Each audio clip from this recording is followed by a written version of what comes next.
Shauna Fields was standing behind her boss desk at 6:30 in the morning, looking out the window. She performed this ritual every day after she made the specialty imported coffee and prepared the appointment schedule and necessary notes for her boss, Tate Morgan. He was the CEO of the corporation started by his father, Winston Morgan. His mother served as the chairman of the board, and his sister still had a paying job as public relations manager, but she hasn't worked actively since her husband Alan Brown ran for the Senate a few years before. She watched out the window, sipping her Folgers coffee, until she saw his silver Jaguar pull into the lot, which happened between 6:30 and 7 every morning. She had his schedule so exact, she knew that he woke up at 5 and was on his treadmill by 5:15, where he watched the news while he jogged for a half hour. It was important to her to wait until he was there to pour a fresh cup of coffee and have it hot and waiting for him. She also had a carafe of ice water and a kind bar waiting for him. They were such small, unnecessary things to do for him, but she would do anything for him. Her personal mantra was to go above and beyond, but especially for him. She saw him pull in and went to pour the cup of coffee. It was sitting on his desk and she was at hers when he walked in the door. She looked up from her tablet and took in her favorite part of the day. It was the moment he walked in. She watched the friendly, tall, broad-shouldered blond man walk in as if he owned the room. He never failed to wear a crisp, expensive suit and was always clean-shaven, never scruffy. His hair was short and conservatively styled with a side part. She admired his rhythmic stride and large hands as he opened the door carrying his briefcase with his topcoat across his arm. He smiled when he saw her and she could swear his blue eyes sparkled. "Good morning, Mr. Morgan." "Good morning, Shauna," he answered. "How is my favorite assistant today?" "Great, sir. I've got your calendar synced and ready for review. You've got 4 appointments today and the notes are on your desk." "Thank you. I'm expecting a call from my wife this morning. You can interrupt any meeting I'm in when she calls. She flew out to Washington, D.C. last night to console my idiot sister after the fiasco last month. Apparently, my brother-in-law filed for divorce." "Oh no. I hoped they would work it out," she said. "Good riddance to him, but my sister's a wreck. She feels like her shot at being First Lady was pulled out from under her. My wife feels bad for her and went to play grief counselor. Sorry, Mr. Morgan. I know how much Carly means to you. It must be hard for her to lose Senator Brown. She did it to herself. That swinging situation wasn't as well hidden as they thought. I warned her, but what do I know? I'm just her brother," he said. Senator Alan Brown was on the debate stage for the Democratic presidential nomination when his wife's affair with her female assistant broke in the news. The fallout was terrible initially, but his PR team worked their magic and his poll numbers actually improved. The sympathy from his supporters was going to carry him to the Democratic nomination. He continued, "Carly always had to have everything her way. She has such a strong charisma that people just bend to her will. I guess the other woman's husband didn't fall in line. We're all paying the price." "Well, the press hasn't called for a while, but I guess this may trigger some calls. Would you like me to prepare a statement or do you have no comment?" she asked. "No, I'm staying as far away from her situation as possible right now. If they call, tell them no comment. We don't need the company caught up in her personal issues. My mother is going to be angry enough as it is." Tate's wife Bella was having coffee with his sister that morning.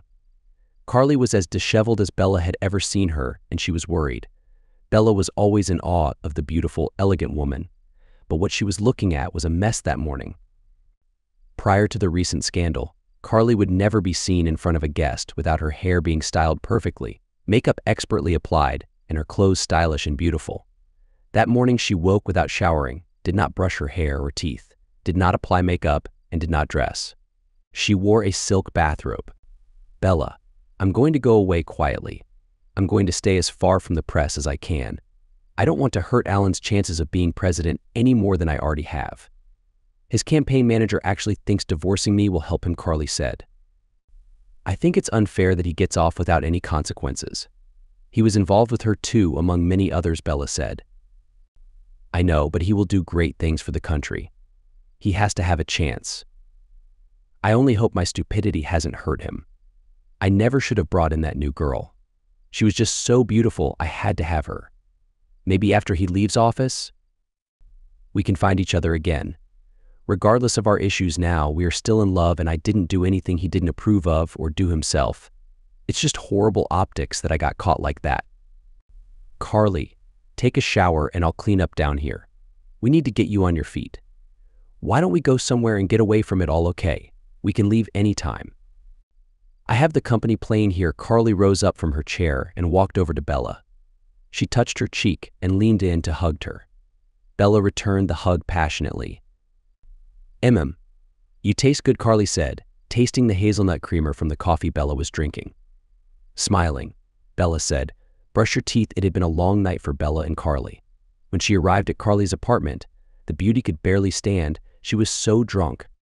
Bella helped her to bed. Carly was usually the one in control with her female lovers. Bella had been close with Carly and occasionally Alan ever since she married Tate 5 years prior. Carly was one of her bridesmaids and they had been close for the first time in the bridal room at the church. She had hoped Tate didn't notice Carly's scent on her breath at the altar, but he didn't, and he hadn't suspected anything over the years. Mr. Morgan, your wife is on line 1, Shauna said into the intercom. Tate picked up the phone and said, hey honey, how's she doing? She's a wreck. You should have seen her when I got here. The place was a mess and she was drunk. I could hardly get her in bed. Well, take care of her and keep her sober. My mother doesn't need any more stress over what she's done. I will. Baby, I think I need to get her out of DC for a few days. I'm going to take her to Napa Valley and visit a winery or two. I need to get her mind off of Alan and surrounded by some beautiful scenery. So much for keeping her sober. Oh, Tate. Don't be like that. She needs to relieve some stress. I'll take good care of her. I'm going to take her to my favorite vineyard. It has that cottage we like. Just keep her out of trouble and keep a low profile. She doesn't need any more trouble. I'll make sure she's kept occupied in her room. Love you. Bye. Bella opened the bathroom door and saw Carly standing applying lotion to her skin. Need some help? Yes, my love. I'd love a body rub from you. You always gave the best massages, Carly said. My pleasure. A small repayment for your help last night? Yes, well, I was very intoxicated. Too bad I passed out before I could reciprocate. Finish getting dressed and pack a bag. I'm going to call a bed and breakfast in Napa and see if they have a room for us. Later that day, they saw the press waiting for Carly, wanting a comment on the divorce papers being served. Ugh, I hate the press, Carly said. Just say no comment and we'll push through them to the car.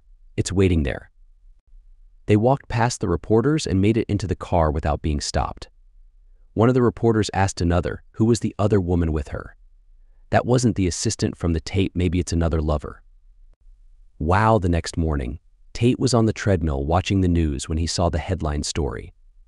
It was his wife holding Carly's hand boarding a private plane. The news anchor said, Carly Brown, after being served divorce papers, was seen leaving DC accompanied by an unidentified woman. It was not the woman from the infamous scandal video. Is this a new partner? They then spent 5 minutes debating how much the story hurt Alan Brown's bid for the nomination for Democratic presidential candidate. Unbelievably, he was still polling in the lead and had more delegates than his opponent. Tate threw the remote at the television and stormed off to shower. So much for keeping a low profile, he thought. As he pulled into the parking lot of his office, he saw Shauna in the window waiting for him. He smiled and was happy to see her at her post, as usual, waiting for him every morning. He couldn't help but think of her beauty and how she brightened up every morning when he walked into the office and saw her at her desk. It was a stark contrast to the sad woman that stood in the window waiting for him. He wondered what it was that made her so sad. He paid her well, she was the best at what she did, and she had a wonderful little boy who had just turned 5. He thought it may be some personal troubles, but she never spoke of them and never mentioned dates. She was professional in all aspects of her work, and they did not socialize outside of work-related functions or parties. He remembered a time when he had a dinner party for executives and the board of his company. She was also invited and was professional in his eyes. Bella, though, warned him that Shauna was interested in him. He laughed it off at the time because he believed it was just jealousy from his wife over Shauna's beauty. As he opened the glass door to her outer office, he saw her look up from her work and smile. Good morning, Mr. Morgan. Good morning, Shauna. If anyone from the press calls today, put them through. I need to clarify things today. It's not true, is it? She asked. The rumor about my wife and sister? No, the reporters just don't know that they're sisters-in-law. Phew. Thank goodness. Later that morning, his private cell phone rang, and he answered the call from his mother. Yeah, Mom, I'm aware of it, Tate said. Press has been calling all morning for comment on it. I told the reporters that they were just sisters-in-law, so hopefully it goes away. Tate, you have to get her to stay out of sight. Make her stay inside somewhere and let the heat die down. I agree, Mom. I told Carly the same thing, and I left another message for Bella, telling her to keep her inside at all times. No more publicity. Thanks, son. Keep me posted, Mrs. Morgan. So nice to see you again. No, Mr.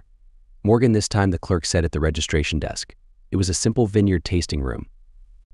There were 6 shelves with various wines arranged like a library and 4-foot shelves along the outer walls with the rest of the winery's offerings. The center of the room was a horseshoe-shaped bar, where the tastings were held and guests could have wine by the glass. The small cottage-style building was surrounded by a deck, where tables and chairs were placed for patrons to enjoy a bottle of wine with snacks, while taking in the view of the vineyard and hills in the background. There was an old service road at the back of the vines about 150 yards from the main buildings. No, I'm here with my sister-in-law. Please keep it quiet. We don't need anyone knowing that we are here. Of course, Ma, I'm sorry, the cottages are booked. We have an apartment, though. It's the largest one with the balcony overlooking the vineyard and double beds. Here's the key. It's room 3. Bella smirked and said, "Thank you, that's perfect." She was glad to be at one of her favorite spots in the world. With Tate's wealth, they could go anywhere, but she loved wine country. That vineyard had 3 small apartments and 2 cottages that they rented as a bed and breakfast. Normally, she and Tate would rent a cottage, but she and Carly were fortunate to get any room on short notice. It would do for her needs. They set their bags on the bed that they weren't going to be using and began to cuddle. This is going to be a great week, my friend. Just what I needed, Carly. Let me run out and get some essentials for the room. You're too high profile to be making unnecessary trips out in public right now. I know, Tate texted. Mother is irritated. She opened the door to the balcony and took in the beauty of the vineyard and rolling hills behind it. This is my favorite place in the world to relax, Bella said. Bella gave her a hug while standing on the large covered balcony, and they began to cuddle and hold each other. Bella pulled back, gave her one more hug, and left for the store. The paparazzi photographer couldn't believe his luck. He was told that the private plane was landing at Sonoma County Airport and had Carly Brown and an unknown woman on it.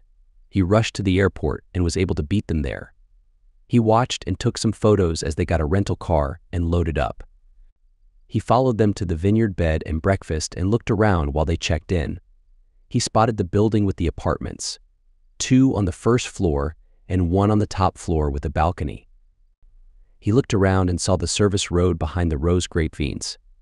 The vines would provide good cover for him to try to get some shots of them. He lucked out because not only did they get the only room with a balcony, they actually hugged while standing on it. Thank goodness for telescopic lenses, he thought. This photo is going to fund my kid's college education. The next morning, Shauna was having a cup of coffee when her mother came into the kitchen. Good morning, Mom. Good morning, sweetie.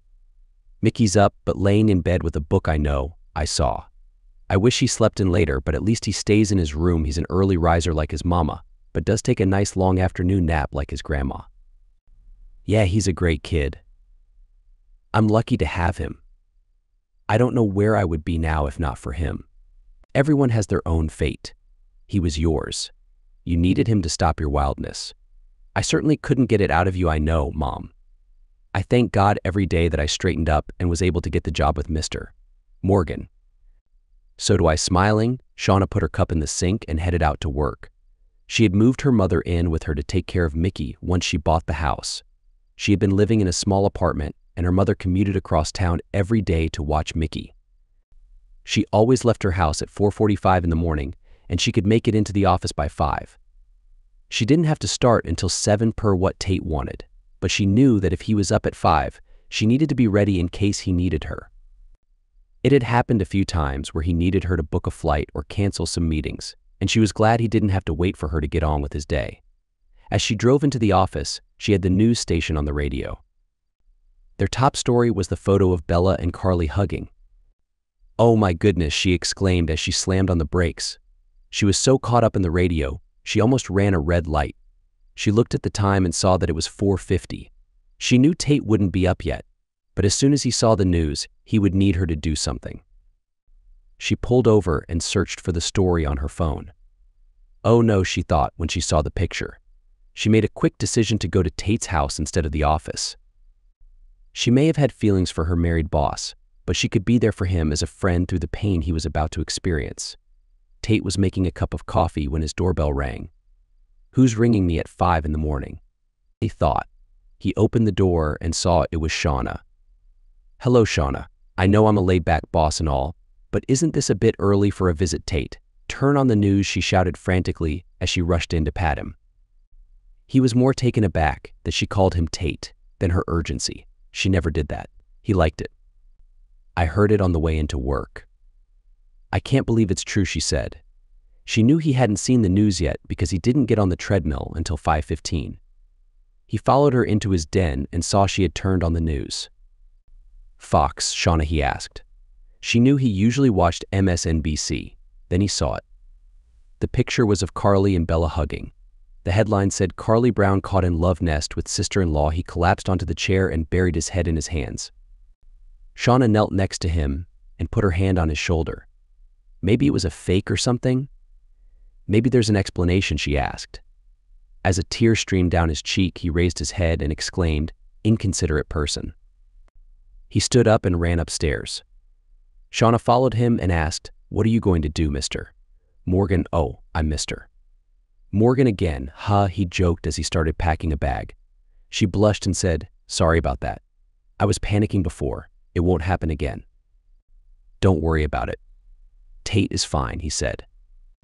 "What I'm going to do is get out there and stop their nonsense, whatever it is that they are doing. Shauna, cancel everything for the rest of the week. I need to get out to Napa. Get me a ticket for the first available flight." "On it, Sir Shauna?" he asked softly. "Sir, thank you for being here. I'm always where you need me." Sir, she turned and left the room to get her tablet from the car and get his flight scheduled. He watched her as she left. He loved tall girls and she fits that bill.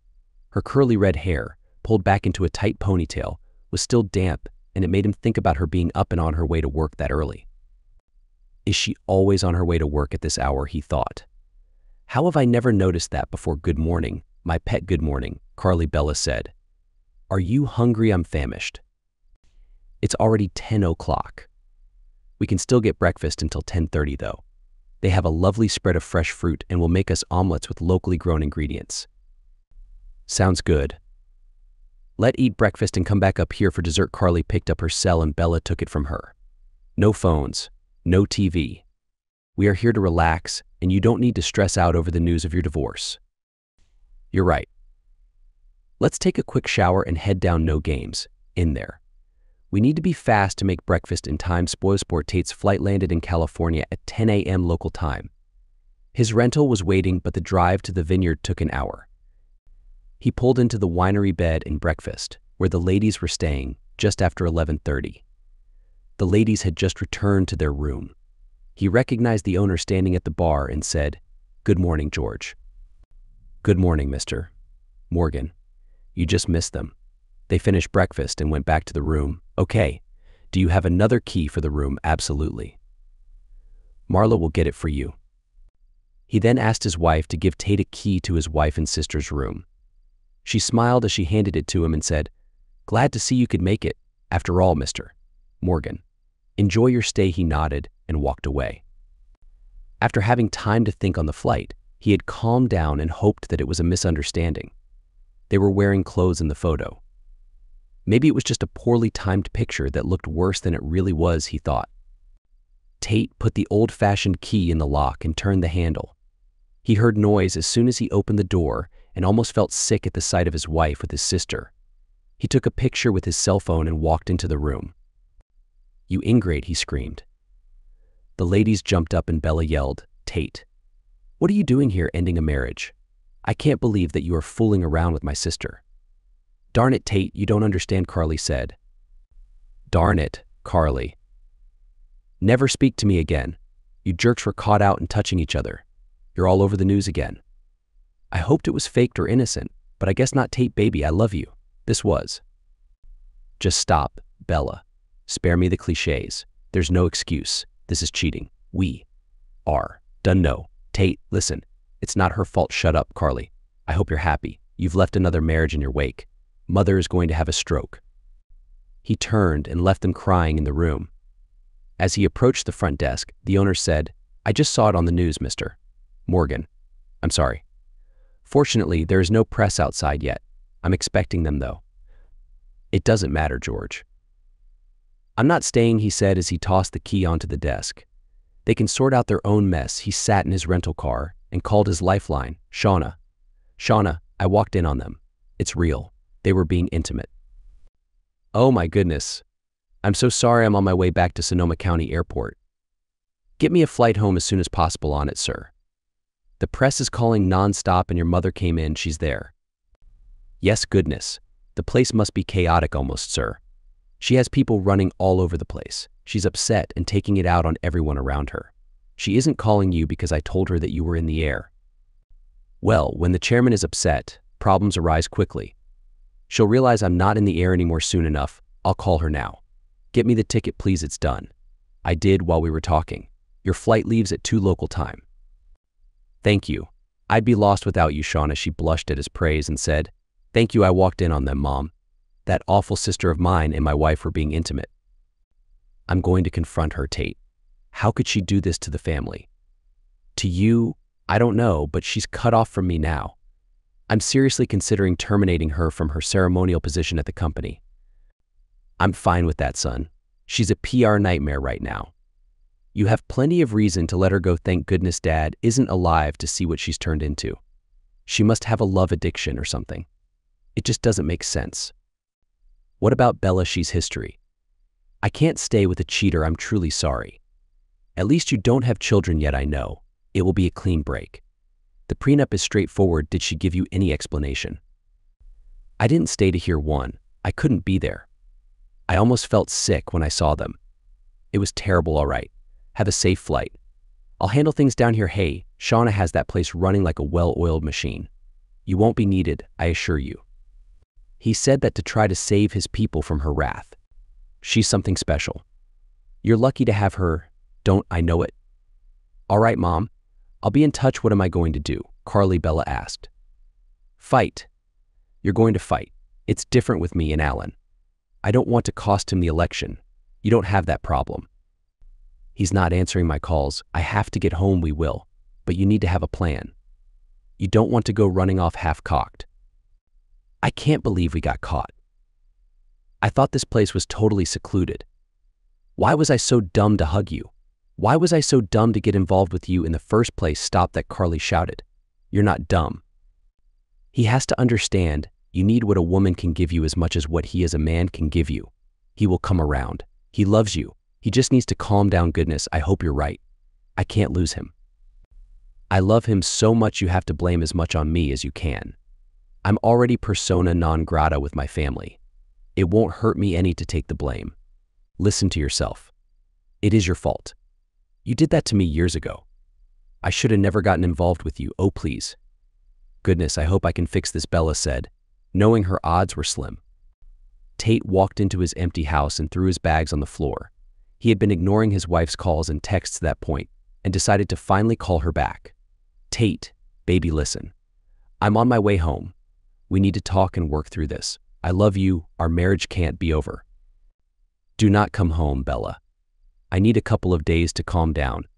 I'll call you back on Sunday and give you a time for us to meet and talk. Okay. I'll get a room at the Hyatt and wait for you to call. Tate, please believe that I love you with all of my heart. Whatever. I am giving you one chance to explain yourself. If you lie to me, we're done. Believe me, I have found out more than you think. I know he hadn't found anything out. He was hoping that by saying that, it would cause her to be truthful. He had to know why she did it to him. I promise, I'll tell you everything. I love you, Tate. I'm sorry I've hurt you. We'll see. He hung up without saying that he loved her for the first time. He was going to call Shauna, but didn't want to disturb her at that time of night. He would call her in the morning and tell her he was taking the day off. Taking a Friday off wouldn't be an issue, and he would go in on Saturday to clean up any issues. Tate looked at the clock and saw it was 6:15 a.m. He was saddened by the fact that he would miss seeing Shauna waiting for him that day, but he smiled at the thought of her watching out into the darkness for him. He picked up the phone and called her. She was just finishing the coffee and was about to stand at her post in the window when her cell phone rang. She smiled when she saw it was Tate and answered professionally, "Good morning, Mr. Morgan." "Shauna, I'm not coming in today. Take care of any urgent matters and only call me if there's something you can't handle or if something can't wait." "Yes, sir. I'll take care of everything." "Is there anything that I can do for you?" "No. I'm going to get my affairs in order to prepare for divorce, sadly." She said, "I'm sorry, sir. This must be difficult for you." "Well, it's really sad is what it is. 5 years of marriage down the drain. I still don't know everything and I certainly don't know why yet, but I'll be talking with her on Sunday. Maybe I'll get some answers, but I'll probably just get nonsense."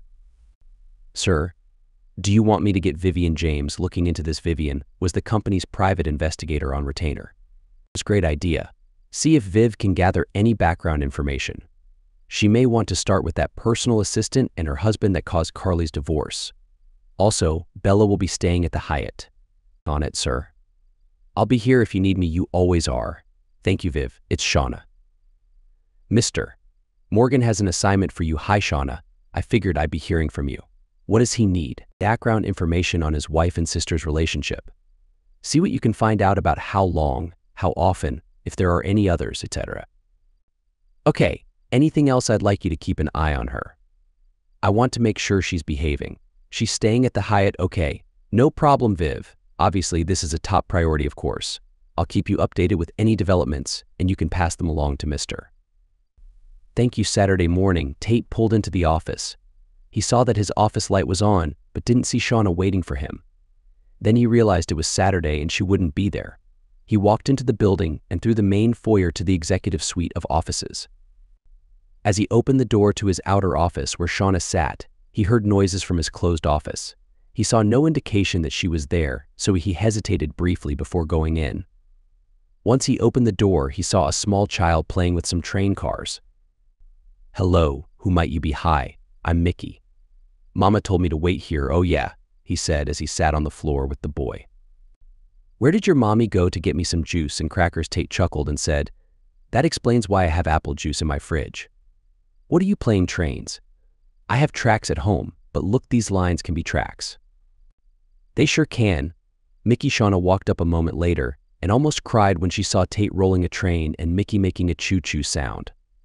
"Good morning, sir. I'm sorry about this. I only bring him in on Saturday because I like to give my mom a break on the weekends. If it's a problem." He cut her off saying, "It's not a problem.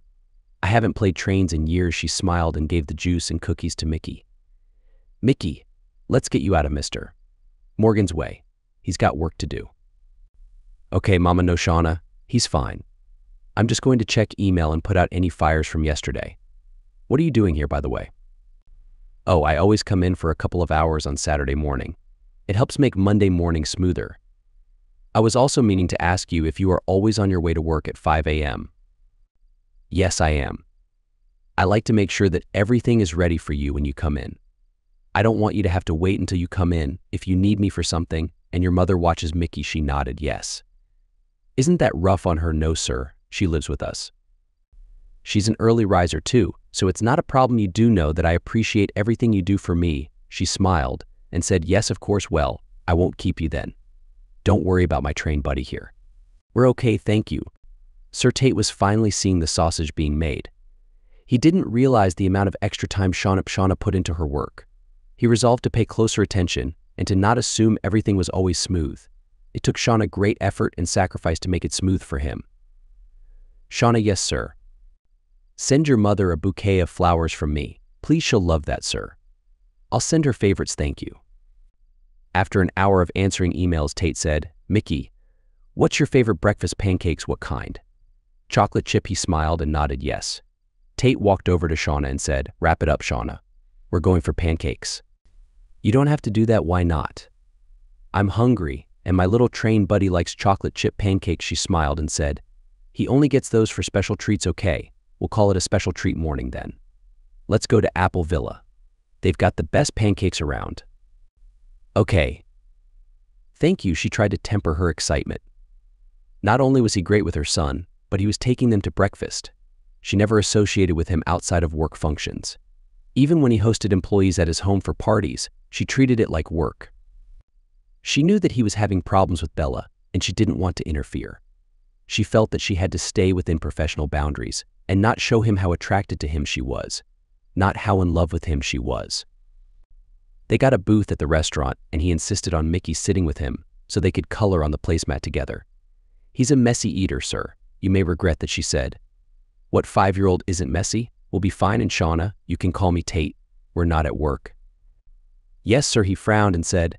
That means no sir crap either. He got an elbow bump from Mickey and said, what was that for bad word? Ah. I'll watch it. Shauna started laughing at them and felt happier than she had in years. As they left the restaurant, Tate said, thank you for joining me for breakfast. I needed some company. I needed to get Carly and Bella off my mind for a while. Thank you. Hopefully everything works out for you. I doubt it. Divorce is a foregone conclusion. It's just a matter of time. I really can't stand cheaters. Her heart sank with his comment. He didn't know her story, so he didn't know about the end of her marriage. Hopefully he never asked. She would hate for him to feel differently about her. Viv, what do you have? He's meeting with her today and would like as much info as possible, Shauna said early Sunday morning. I spoke to Carly's PA, who was hesitant to give any info, but she didn't know much about Carly and Bella's relationship. She said that she knew Bella, but nothing personal. What else? I really need more time to dig, but right now I can't put them together romantically in the past. It's really too early to make that call though. All right. Thank you, please stay on it. What about the tale? She hasn't left her room for the last couple of days. She had only one visitor, and that was Carly. Interesting, she left after a half hour, so it's not likely there was anything going on there. Okay, thank you. Keep the tale on her. Shauna called Tate to give him the preliminary report. Shauna, you're not working on Sunday, are you? No, sir. I just wanted to fill you in on what Vivian has found. Okay. Anything bad? No, sir. She needs more time. She doesn't have anything to show a relationship prior to this week. Okay, I guess that's good. Have her stay on it. Already done. Sir, thank you. Shauna. Bella's phone rang, and her heart leaped when she saw that it was Tate. Hi, Tate. Bella, come to the house at noon. I'll give you 30 minutes to explain yourself and convince me that we should stay married. She started crying and said, okay, honey. I love you so much. Save it, Bella. If you loved me that much, we wouldn't be in this situation. He hung up as she sobbed. At noon, Bella walked into her home, and she hoped it would continue to be her home. She had no idea what would come of their conversation. Tate was in the kitchen waiting for her. He was drinking a soda when she sat at the table. It's your show, Bella. Tate, I really do love you. You can't ever doubt that. What we have is different than what happened with Carly. How long? The first time was 5 years ago. Goodness gracious. How long after the wedding did it start? She paled at the question, but she knew she had to be honest to have a chance. Actually, it started on our wedding day. He exclaimed, oh my goodness. She flinched at his reaction. Continuing, she explained, we were drinking champagne all morning while we were getting ready. I was pretty well buzzed by the time we got to the church. I don't know how she arranged it, but we were alone for a bit before the ceremony. She out of nowhere hugged me. I was shocked. I still don't know why I did it, but I dropped to my knees in the church. Right before our wedding? Goodness, you're not good. She started crying and continued, I can't explain it. She drew me in, and it felt like it was the only thing I wanted to do.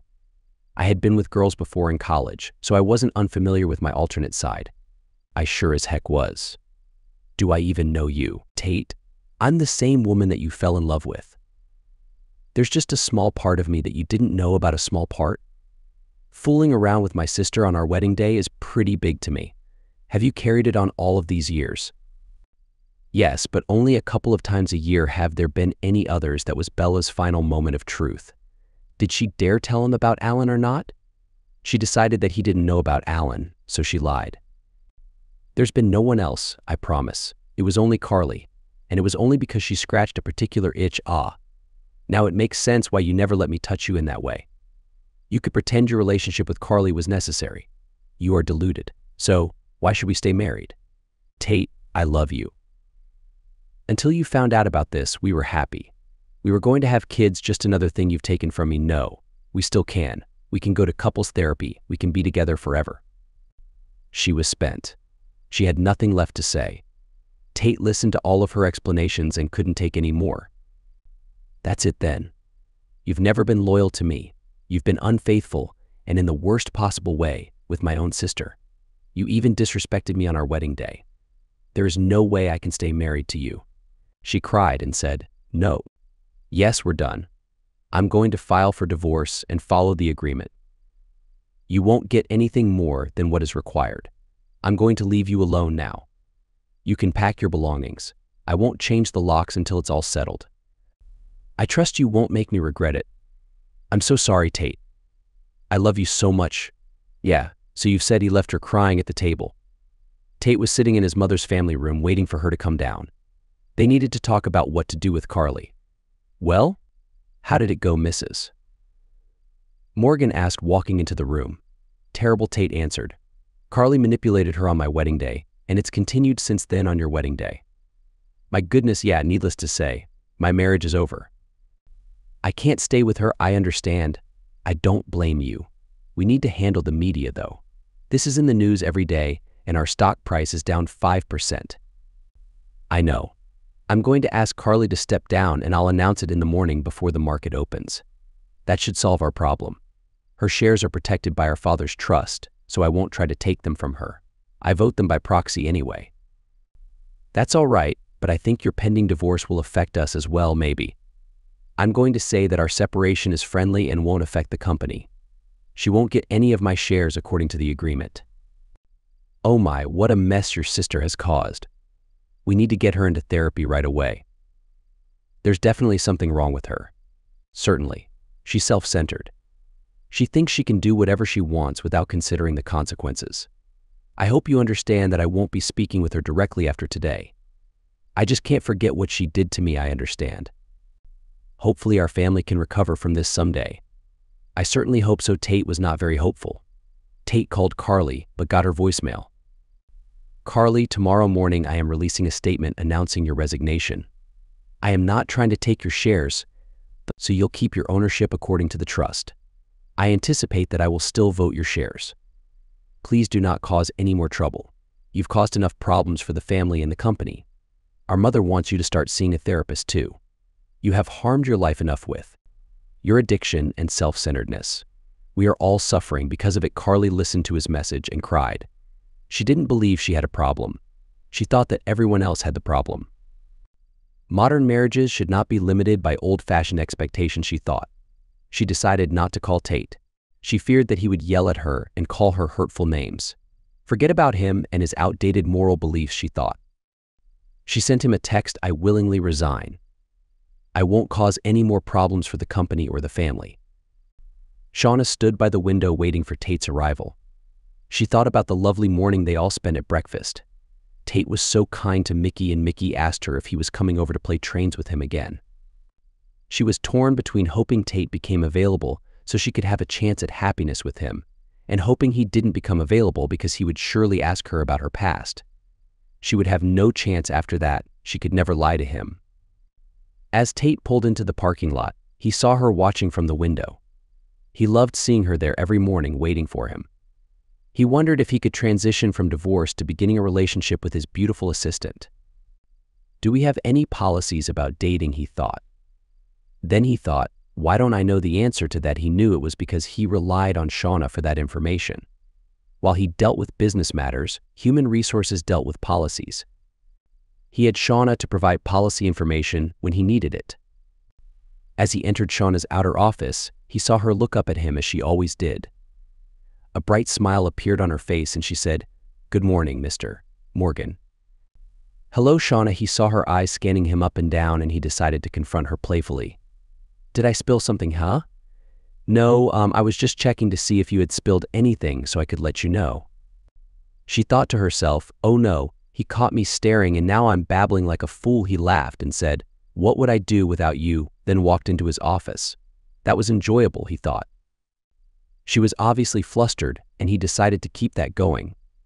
He felt good knowing a woman was interested in him and wondered how he never noticed her interest before. Not that it mattered. He was completely faithful to Bella and would never have considered being unfaithful. Tate called his lawyer and had him prepare the divorce paperwork. He asked him to expedite the process if possible. He allowed himself to feel one more moment of sadness for his once happy marriage. Then he pushed it aside. There was work to be done. A company to protect. Thousands of people depended on him. "Shauna, please come in," he called out. "Yes, sir," she said, rushing in with her tablet. "Shauna, I need a press release prepared to announce my sister's resignation. Then I need Paul Daniels to come in immediately so I can officially promote him to the job he's been doing since she left." She was momentarily shocked, then said, "Should I schedule a press conference or just release a statement?" "Just release the statement. Refer all questions to our media relations team. Paul can show that he deserves his new position. Just so you know, I'm filing for divorce." She didn't look up from her tablet, but briefly smiled. "I will release a joint statement with Bella later this week, announcing a friendly separation. We need to make sure that my divorce doesn't affect the share value. I won't answer questions about it, so if the press calls, direct them to Paul." She wrote down the notes on her tablet and he said, "Any questions?" "No, sir." "All right. Carry on." She started to walk out, but he stopped her. "Shauna, what are the company's policies on dating?" She looked at him curiously and said, "There are 2 policies. For employees below the managerial level, managers cannot have a romantic relationship with their direct reports. For executive employees, they cannot have a relationship with anyone on the board. However, there are exceptions for transfers within departments and waivers from human resources under certain circumstances." He smiled and said, "Thank you, Shauna." She nodded and left. What was that about? She wondered. Does he have his eye on someone at the company? The week went on without major issues. The announcements of his sister's resignation and his divorce had little impact on the share price. By Friday, Bella had signed the divorce papers and his attorney assured him that it would be a quick process since the prenup was solid. Tate decided to buy Bella a condo to make the divorce easier for her. On Saturday, Tate was running on the treadmill when he thought about the previous week and having breakfast with Shauna and Mickey. He took a chance and went to the office hoping to see them there. He wanted it to seem like another spontaneous encounter rather than a planned date. As he pulled into the parking lot, he began to have doubts.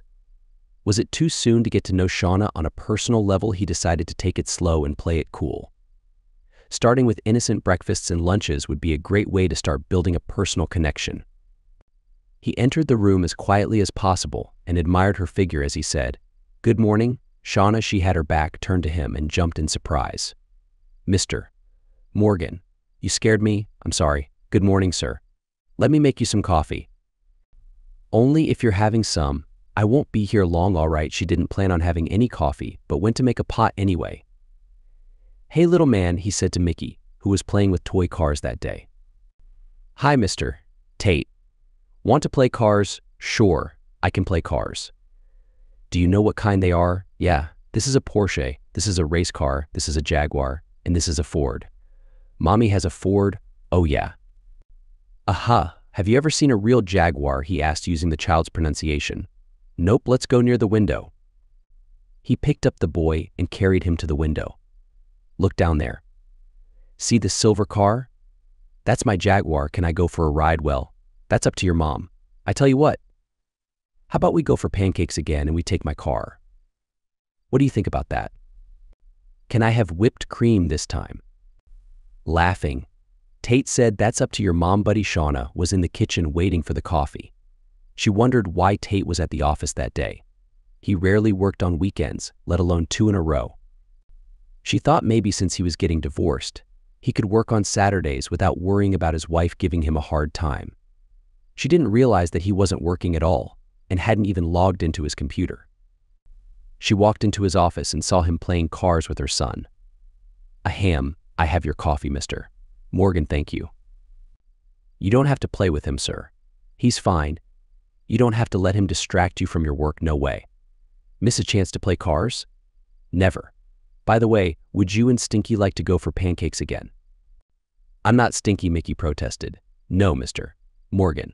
You don't have to do that, correct? I want to. So, yes, sure. That would be nice, great. Let me know when you're ready to go. I'll keep Stinky occupied. Give me 10 minutes and I'll be ready. Oh, if it'll be that quick, Mickey wants to ride in my car. Would you mind if I move his booster seat to my back seat? He wanted to ride in your car. Yeah, he has a little Jaguar here, so I showed him my real one. She laughed at him, using the boy's misspeak. Then said, okay, I'll meet you downstairs, then see Mon Stinky. Let's check out my car that began a series of weeks where he pretended to work on Saturday and took them to breakfast. They never spoke of anything personal other than small talk. Tate hadn't asked about her past or Mickey's father, and she didn't offer the information up. His divorce became final after 60 days and the publicity cooled off. Alan Brown won the nomination and was heavily favored to beat a brash businessman from Texas, who was the Republican nominee. Carly did go to therapy and their mother reported her status to Tate regularly. He refused to have anything to do with her, but was happy she was getting help and doing well for his mother's sake. Tate decided that he was finally free of the ghost of his marriage, and he was going to take things to a new level with Shauna. He had noticed that she didn't look as sad when he pulled into the parking lot anymore. He hoped that meant that she was happier and hoped that meant that he was part of that. He pulled into the office on dark September morning and didn't see Shauna. When he walked in, there was no one at her desk. He called her every 10 minutes but kept getting her voicemail, and his texts were not answered. He was getting more concerned when a woman knocked on his door. Good morning, I'm Jan. Shauna fell yesterday and is in the hospital. They kept her for observation. She's got a nasty concussion. I'll be here for the week. He jumped up and grabbed his keys. Cancel all of my appointments for today. What hospital is she at? St. Alexander's. She's in room 1102. Okay, send 24 white roses and one of those big get well soon bouquets to her. Use my card. Here. He ran out the door and sped over to the hospital. He frantically rushed up to room 1102 and saw her sleeping. Visiting hours were still an hour away, but no one saw him go in. When he walked into the dark room, he saw a couch near the window and a recliner chair next to the bed. He sat in the chair and held her hand. He checked his email and read the news with his free hand and never let go of her left hand with his right. A nurse came in after a half hour and smiled at him. Our secret. Just don't wake her, she said. He nodded his thanks. As soon as visiting hours opened, an older lady came into the room and was startled to see him there holding her hand. She smiled at him and said, Mr. Morgan, I presume. Yes, Mom. Are you her mother? Yes. Thank you for the beautiful flowers you sent me. My pleasure. Thank you for helping her with Mickey so she can work crazy hours. You're here kinda early, aren't you? I came as soon as I heard. I'm considering firing whoever didn't call me as soon as they were notified she was hurt. Oh, don't blame them. I called into the main line and left a message. I didn't have a way to call you directly, and she was out of it okay. How is she? She'll be okay, I guess. She was having dizzy spells, so they wanted to keep her and watch her. What happened? The house steps handrail broke. She lost her balance and fell back into the sidewalk. He let go of Shauna's hand and called his maintenance manager. Frank, it's Tate Morgan. I need you to get my assistant Shauna's address from the temp there now and get a man over to her house. The railing on her front steps broke and it's put her in the hospital. I'll send Mike over there now. We'll get it done, thanks. Frankie hung up and her mother smiled as he grabbed Shauna's hand again. So, Mr. Morgan, you've been spending a lot of Saturdays with my daughter and grandson. Yes, it's become our habit to go to breakfast after work on Saturdays. When are you going to take her on a real date? Before an embarrassed Tate could answer, Shauna groggily said, Mom, leave him alone. Tate stood up and said, How are you feeling? Do you need some water? Pain meds. She smiled and opened her eyes.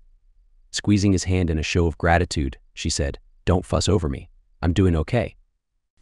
A nurse came in then with the flower delivery. Well, someone is loved. What beautiful roses. As Shauna read the card, he said, From the company, huh? Well, they are beautiful, thank you. She handed him the card and it read, Get well soon. Love, Tate. He frowned and wished Jan wasn't a temp so he could fire her. Shauna looked at him with a smile and said, I know that look. Don't you dare fire them, okay? Well, the sentiment is what counts, right? Sure, later that day, her mother left, but Tate was still there. She decided that she would break the ice and ask, "Sir, why are you still here with me? Not that I mind it, but you've got a business to run. Nothing is more important to me right now than you. There's no place I'd rather be that's sweet. Thank you, it's funny what your mom said earlier. I was actually going to ask you out to dinner when I got to work today." Really, yes. Seeing you looking out the window for me every morning is one of the better parts of my day, and what we do on Saturdays is amazing. I thought it would be even better if I took it up a notch. I didn't know you noticed me doing that MMMH. I know it's only so you know when to pour my coffee, but I get to see you without you noticing me looking. You used to look so sad. It's like that was your quiet time when you were alone with your thoughts. I don't look sad anymore. Not for a couple of months. I'm thinking of happier things now. But this isn't the time for that discussion, so is that a yes on dinner? Yes, love, Tate. Jan, he said before she could even say good morning. Was that wrong, Mr. Morgan? When you said white roses, I assumed that's what you'd want. Why, white roses symbolize everlasting love. Wow. I had no idea, he said, shaking his head. Don't worry about it. She loved them. Tate and Shauna were sitting in the lounge of his favorite restaurant waiting for their table. They were both sipping a glass of white wine and enjoying each other's company when Tate said, "May I ask about Mickey's father? You never mention him, and it seems like he's not in the picture." She dreaded that moment and took a drink before saying, "No, he's never been in the picture. Mickey's never met him." "Oh, sorry, deadbeat dad, huh? Not exactly. Why don't we save that conversation until after dinner, okay?" "Sure. I didn't mean to touch a nerve, it's all right. We have to talk about it eventually. It may as well be tonight." He pulled into her driveway and turned off the car. He turned to her and said, "I had a great time tonight." "Me too. Thank you for dinner. Would you like to come in for a drink?" And a story he could tell that she was uncomfortable, so he gave her an out. "Look, we don't have to. If you aren't ready to talk about it, then we can kick the can down the road." "No, let's get it out of the way. To be honest, you need to know, and I don't want to waste your time if you'll not want to continue seeing me. Wow. That bad. All right, let's talk." They sat in her living room, together on the couch, with a glass of wine. "Tate, I'm going to tell you everything. I could have lied, but I feel strongly about never lying to you, okay?" he said.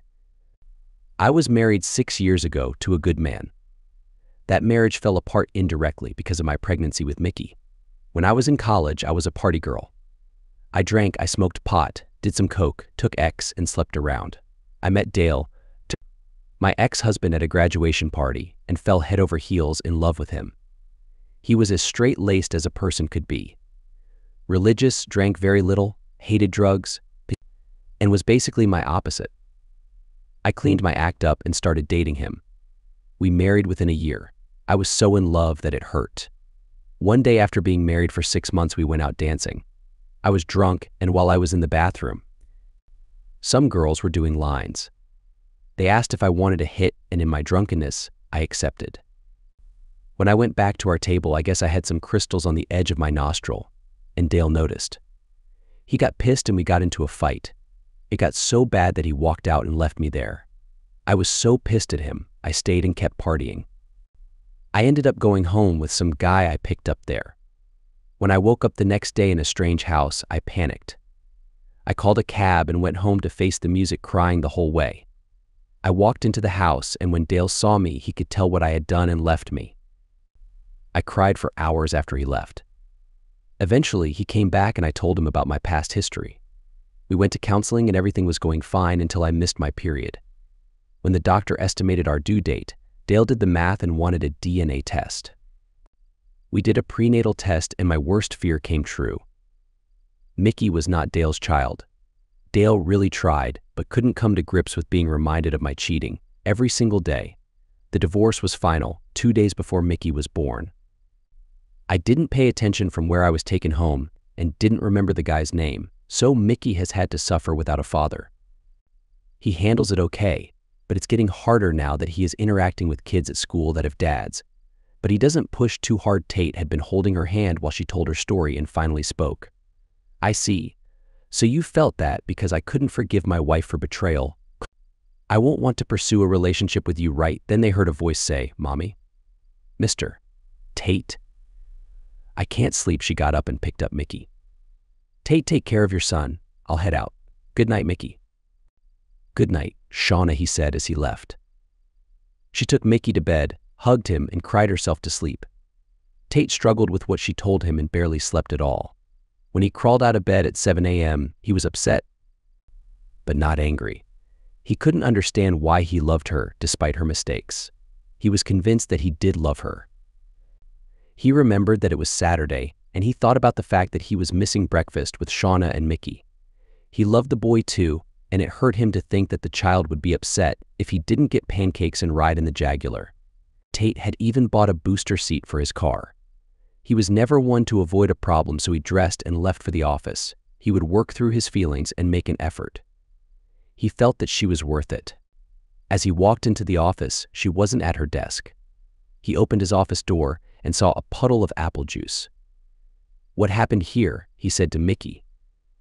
Dropped it. Tastes better if it goes in your mouth, buddy. Mom went to get paper towels. She says you are going to be mad, but you look happy. I'm always happy to see you. Stinky, I'm not stinky. Well, I'm not mad. Are we getting pancakes today? Mom said we can't go anymore. Oh, she's wrong about that. I need my pancakes, me too.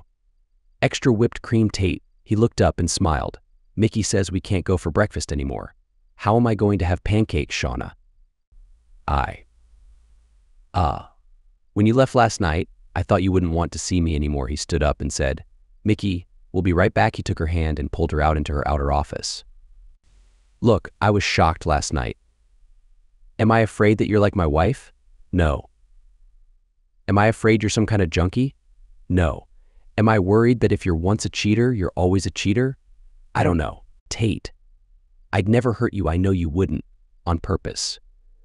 I'm sure Dale would have said the same thing until that night she started crying and he pulled her into a hug. Look, I have trust issues, but I love you and I'm willing to work through them with you. She backed away. Wait. Do you really love me? Smiling, he said. Yeah, I do. I love you too, she said as she cried into his shoulder. Can we have pancakes now? Came a voice from behind them. As soon as Mommy's ready, kiddo, he hugged her and said, I'll clean up the apple juice. Finish up running the company without me so we can go. With a mouthful of pancakes, Mickey said, Mr. Tate, can you catch? Sure can. Can you catch? Yeah, but when I play catch with Mommy, she drops it all the time. Tate laughed at the thought of her dropping the ball every time. Well, Mommy might not know how to. Maybe we can teach her. Why don't you play catch with me? Then Mommy doesn't have to learn. She had a tear falling down her cheek. Tate looked at her and smiled. I'll play with you, but I have to get a mitt. You don't catch footballs with a mitt, Mickey said, laughing. Nope, I can catch a football without a mitt. I can throw far. Mommy says I can be a football player when I grow up.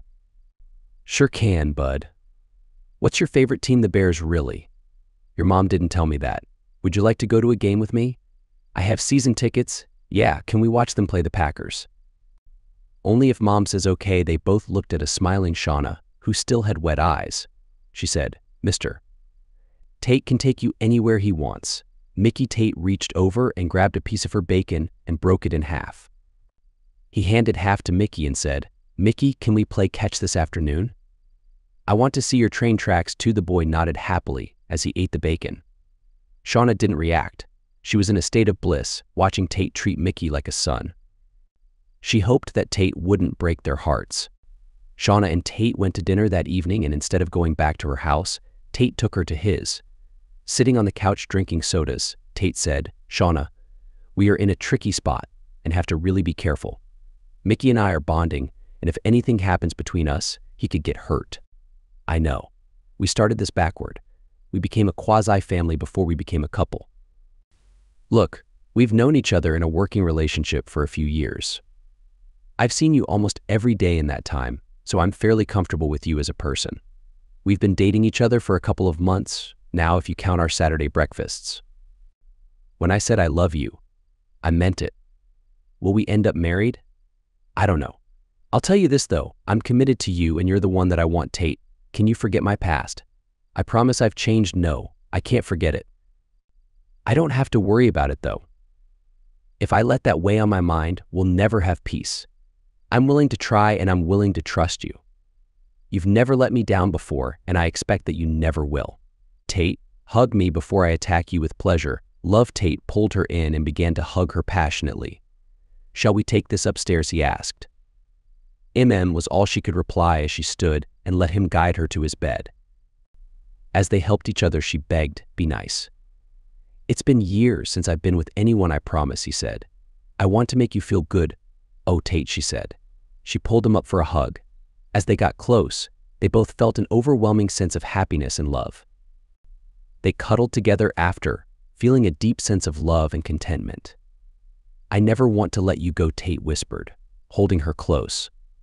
I feel the same way, Shauna replied. They drifted off to sleep, wrapped in each other's arms, knowing that they had found something truly special. A year passed and they grew closer together. They had a simple wedding with family and friends, and Tate officially became Mickey's father. Shauna is expecting twins, and their love for each other keeps growing. Every time he arrives at work, he sees Jan watching from the window for him. Shauna trained her well to replace her, but Tate never felt the same about Jan as he did seeing Shauna in that window. Bella continued to try to rebuild her relationship with Tate, but finally stopped when their wedding was announced. She eventually remarried and had a son. Tate discovered Bella's involvement in threesomes with Carly and Alan through his investigator, but decided to keep it private to spare his mother from hearing any more about Carly's scandalous life. Carly, against Tate's and her lawyer's advice, agreed to pay a significant settlement to Bill Frayne. He was the husband of one of Carly's acquaintances, the one involved in the incident. He ended up revealing the story that led to President Alan Brown's resignation due to the scandal. Once the controversy settled, Alan and Carly reconciled. Tate was surprised by this, but Carly had always claimed that they were truly in love and that their open relationship arrangements were okay with them. Tate rarely interacted with them. He never felt the need to inquire about their current lifestyle choices.